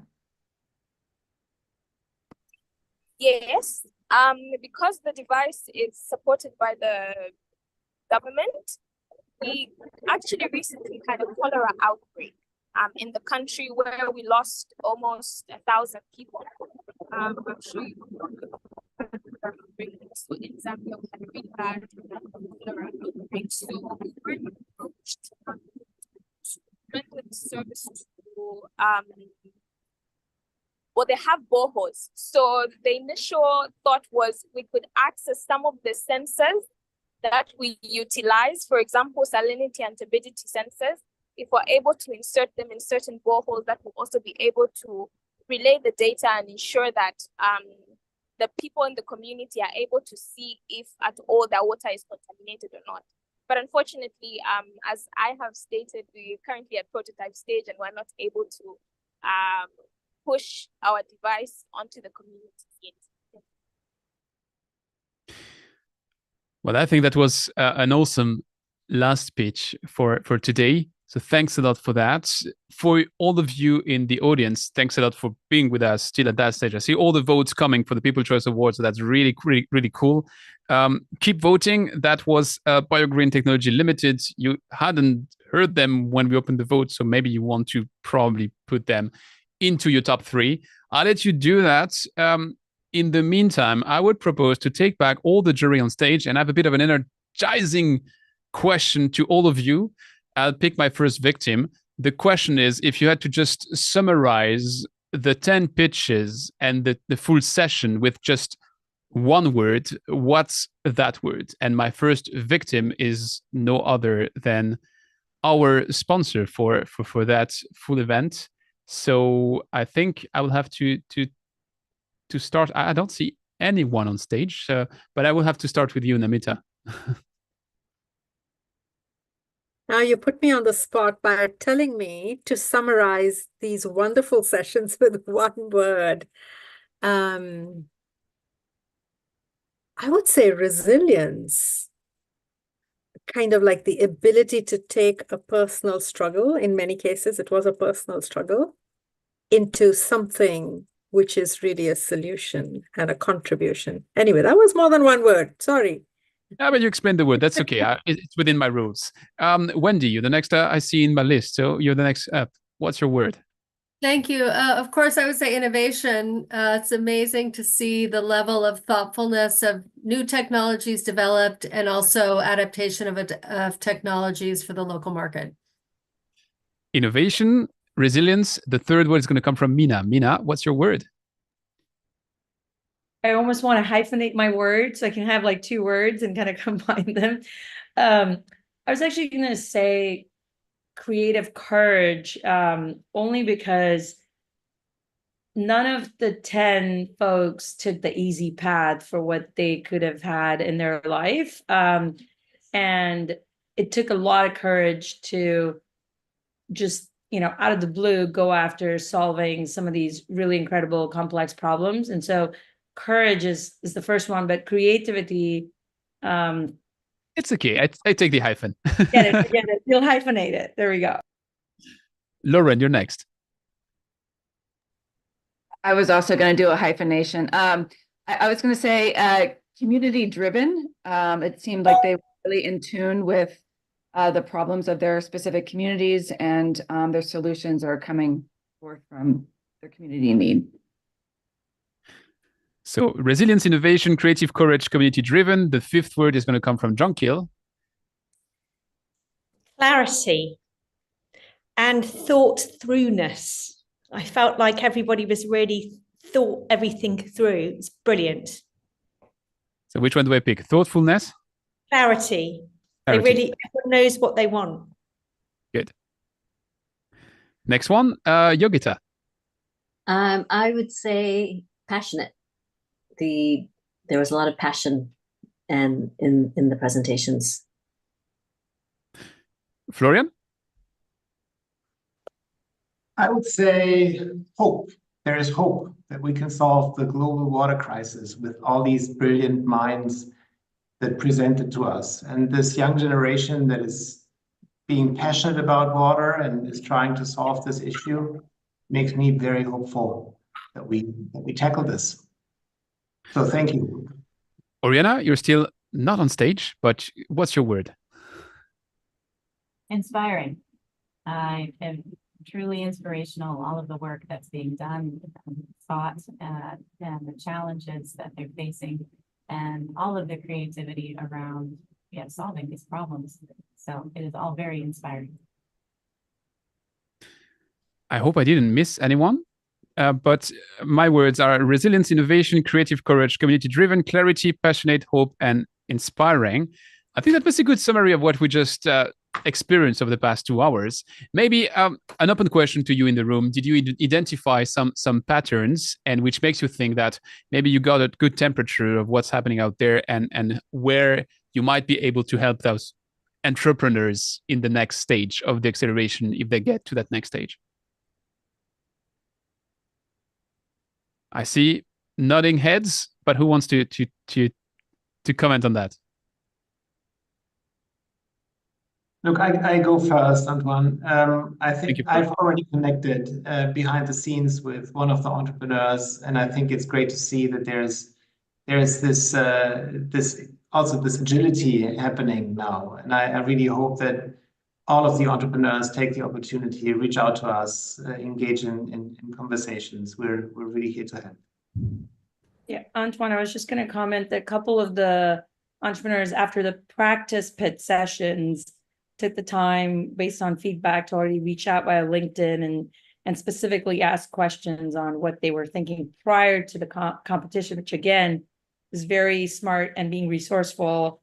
So looking forward to, figuring out how we can help whoever is chosen. And I believe everyone is a winner, no matter if they're picked in this accelerator or not. So just to give you a little hint at what's happening with the People's Choice Award, right now we have 83 votes, and WaterWise is leading just in front of Omnitech and SkikTech. I'll let it open for a little while before we come to a conclusion on that one. In the meantime, maybe I'll go back to you, Namita, as for the first session, if you want to just summarize what you just experienced over the past, now 4 hours for you, but let's be specific and talk about the last 2 hours. And what are your immediate gut feeling? Yeah, so like I said, when we summarized the last session, that this has been truly, truly inspiring. And I think some of the words that my colleagues mentioned sort of summarized it. So, so I had a global program in the World Bank, based in the World Bank, that's called Solutions for Youth Employment, right? So our focus is youth employment. And so, one of the things is, like, when we think about youth employment, we think about youth as beneficiaries of what we do in the World Bank, right? I mean, we're working on youth employment. But one thing that has struck me as we started working on this global program was that youth are not just beneficiaries, actually. And we saw proof of that today. They're actually allies. They're allies. They are leaders. They are innovators. They are solution creators to some of the most persistent problems. Water is one of them, right? It's something that touches everybody's life. And so what I saw today is that youth are not just sitting there waiting for the government or the World Bank or somebody to solve the challenges, the development challenges that we work on, but they're actually very active allies and partners in this space. So for me, that was the big takeaway.